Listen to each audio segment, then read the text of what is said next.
से पैदा होने वाली जो सूरत हाल है उस पर तहरीक लबैक पाकिस्तान ने भी स्टैंड लेने का फैसला करते हुए आज से पूरे पाकिस्तान में हड़ताल की कॉल दी है। और ये हड़ताल कब तक चलेगी, क्या ये धरने और एहतजाज में भी बदल सकती है? तहरीक लबैक का जो बुनियादी मुतालिबा है वो क्या है, इस पर बात करने के लिए मेरे साथ मौजूद है तहरीक लबैक पाकिस्तान के सरबराह साद। शुक्रिया ज्वाइन करने के लिए, वक्त देने के लिए। साद यूसुफ साहब, सबसे पहले मैं जानना चाहूंगी कि जो आपका मुतालिबा है वो मुतालिबात आपके क्या हैं जो पूरे मुल्क में हड़ताल की कॉल दी गई है, क्या आगे जाके एहतजाज में भी कन्वर्ट हो सकती है, धरने में भी?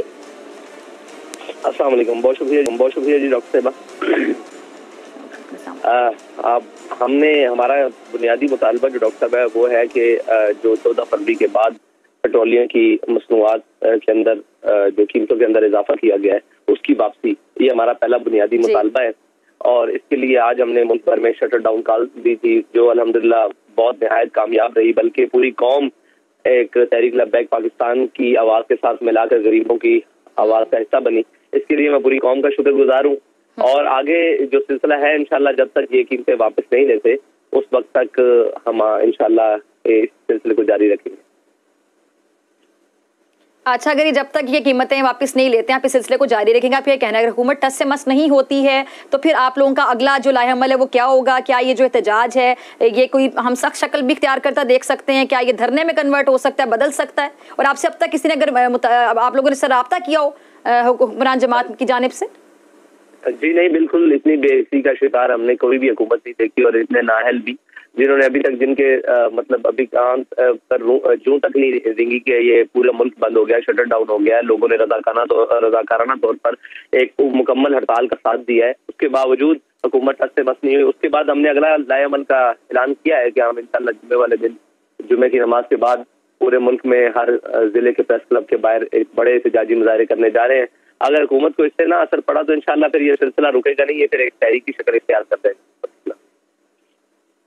और आपको इस बात की उम्मीद है कि हुकूमत को इससे भी असर नहीं पड़ेगा, जून तक नहीं रेंगेगी? देखें, अभी तो जो बेहसी है उसके मुताबिक तो बिल्कुल ऐसा ही है, लेकिन इंशाल्लाह वो जब वक्त जैसे जैसे गुजरेगा रंग निकलेगा इंशाल्लाह। ठीक है। अच्छा, महंगाई का जो हल है वो तो इलेक्शन ही नजर आता है साद रिजवी साहब, अगर देखा जाए समझा जाए, क्योंकि जब तक पॉलिटिकल स्टेबिलिटी नहीं होगी इकोनॉमिक स्टेबिलिटी नहीं हो सकती। तो आप इस बात से एग्री करते हैं कि इलेक्शन जल्द से जल्द होना बहुत जरूरी है, बहुत जरूरी?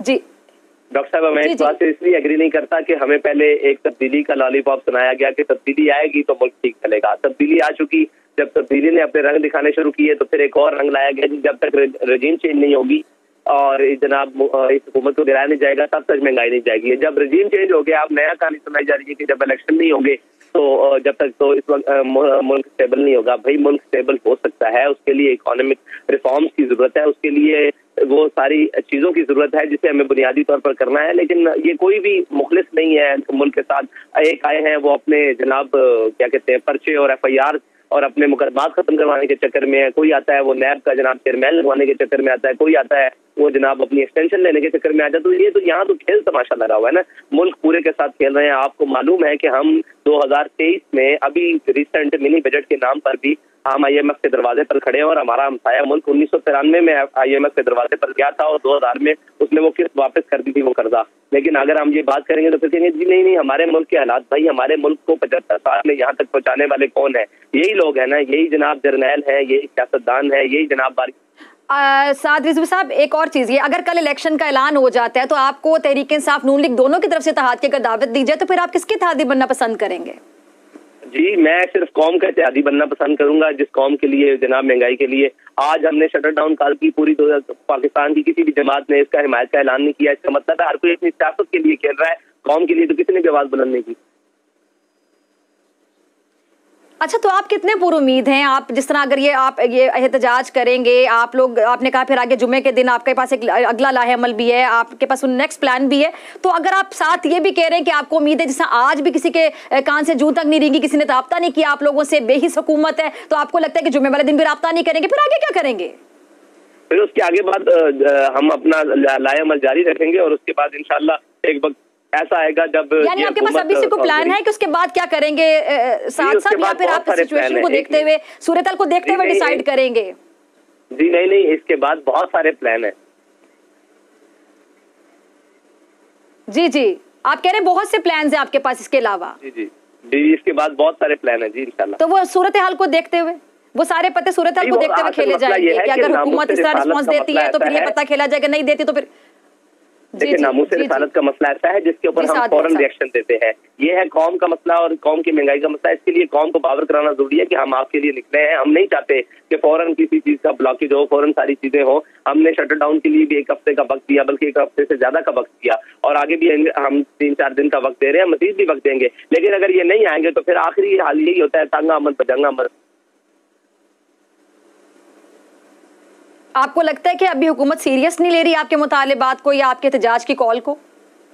देखिए हुकूमत तो किसी भी चीज को सीरियस नहीं ले रही ना। हुकूमत को सिर्फ ये फिक्र है कि नवाज शरीफ को कैसे वापस लाना है, इसहाक डार को कैसे स्टेबल करना है, और जनाब लाडलों को कैसे नवाजना है, और अपने मुकदमात को कैसे खत्म करना है, और जनाब अपनी वो क्या कहते हैं सारी हुकूमत को बचाना किस तरह है। अगर हुकूमत को कौम की फिक्र होती तो बड़े जब भी IMF के दरवाजे पर ये जाते और मिनी बजट या किसी भी नाम पर कौम का कबाड़ाना निकाला जाता, बल्कि ये अशराफियों को नवाजने की चीजें खत्म की जाती, ये बाकी जो सारे मामला है इनको खत्म किया जाता है। लेकिन इनके कभी भी इस तरफ नहीं वो होता है। बस वो हमारे जनाब आने वाले वजीर आजम ने ये कह दिया कि वो beggars are not the chooser, तो बस उसका हम खमियाजा भुगत रहे हैं कि वो उन्होंने हमें भिखारी बना दिया और खुद वो भिखारी आला बन गए। बस इतना सा हमें फर्क कर दिया और तो कुछ नहीं बदला इस मुल्क में। अच्छा साथ ही जो महंगाई है वो तो सबसे बड़ा मसला इस टाइम पे पाकिस्तान की आवाम का, कि सबसे ज्यादा बड़ा मसला है कि महंगाई इस पे बात नहीं हो रही है या फिर उसके लिए कुछ सोल्यूशन या कोई हल की तरफ नहीं जा रहा। एक आपका पॉइंट बिल्कुल ठीक है कि सबको अपनी अपनी पड़ी हुई है, अपने अपने इक़्तिदार की पड़ी हुई है। तो अगर कोई और भी महंगाई के लिए कोई और पार्टी भी आवाम के लिए दर्द दिल रखती हो तो आप एक पेज पर आएंगे उनके साथ? देखिए आवाम के लिए जब कोई बात निकलेगा तो हम देखेंगे कि उनकी शायद आवाज हमसे ज्यादा मौसर है या मजबूत आवाज से निकले और नीयत से निकले, तो बिल्कुल उनका साथ देंगे। दूसरी बात यह है कि मुझे आप ये बताएं, एस्टेब्लिशमेंट की लड़ाई हो, इमरान खान की लड़ाई हो, नवाज शरीफ की लड़ाई हो, PDM की लड़ाई हो, पूरी ऊपर से नीचे अदलिया की लड़ाई हो, किसी में इस पूरी लड़ाई में कौम कहाँ है? कौम तो जनाब महंगाई की चक्की के 2 पार्टों के अंदर पिस रही है और सारे अपनी अपनी जनाब कोई मफाद की जंग लड़ रहा है, कोई बका की जंग लड़ रहा है, कोई जनाब जेल भरो तहरीक के लिए को कर रहा है। भाई कौम कहाँ है? जिस कौम के लिए तुमने ये सारे ढोंग रचा रखे हैं उस कौम का भी तो पता ले लो। वो कौम जिसके पास जनाब 18,000 रुपए में गुजारा करने वाला जनाब अपने पानी के बिल भी खुद दे रहा है, बिजली के बिल भी खुद दे रहा है, सारा कुछ दे रहा है, और 18 लाख तनख्वाह लेने वाला जनाब बिजली भी यूनिट भी फ्री है, पेट्रोल के जनाब लीटर्स भी फ्री हैं उसके लिए काफी, और गाड़ियां भी मुफ्त है, तालीम भी मुफ्त है, इलाज भी मुफ्त है। तो ये भी तो पता करना है कि कौम क्या कर रही है। हर कोई अपनी लड़ाई में अपने जनाब एक डुगरी लेके पूरी कौम को आगे लगाया हुआ है। कोई कहता है जेल भर दो, कभी कहते हैं जनाब ये कर दो, और दूसरे आते हैं वो कहते हैं जनाब हम ये करेंगे, हम अपने कपड़े बेचकर कौम के लिए कराएंगे। उन्होंने कौम के बकाया मानदा कपड़े भी उतारने की। मेरे पास आखिरी 30 सेकंड्स हैं, मुझे आपका शुक्रिया अदा करना है। जरा दोबारा नाज़रीन को बता दी कि जो लोग आपको देख रहे हैं इस टाइम पे बोल न्यूज़ देख रहे हैं, आपको सुन रहे हैं कि अब आप अगले जुमे को क्या करने जा रहे हैं? इंशाअल्लाह अगले जुम्मे को पाकिस्तान के तमाम जिले डिस्ट्रिक्ट के प्रेस क्लब के बाहर भरपूर एहतजाजी मुजाहरे होंगे, और मैं आपका भी शुक्रिया करता हूँ, आपके चैनल का भी शुक्रिया करता हूँ कि उन्होंने हमारे मौक़िफ़ के लिए हमें वक्त दिया। बहुत शुक्रिया। ठीक है साद रिजवी साहब, बहुत शुक्रिया। आपके वक्त की मुलाकात होगी ब्रेक के बाद, और ब्रेक के बाद बात करेंगे अभिनंदन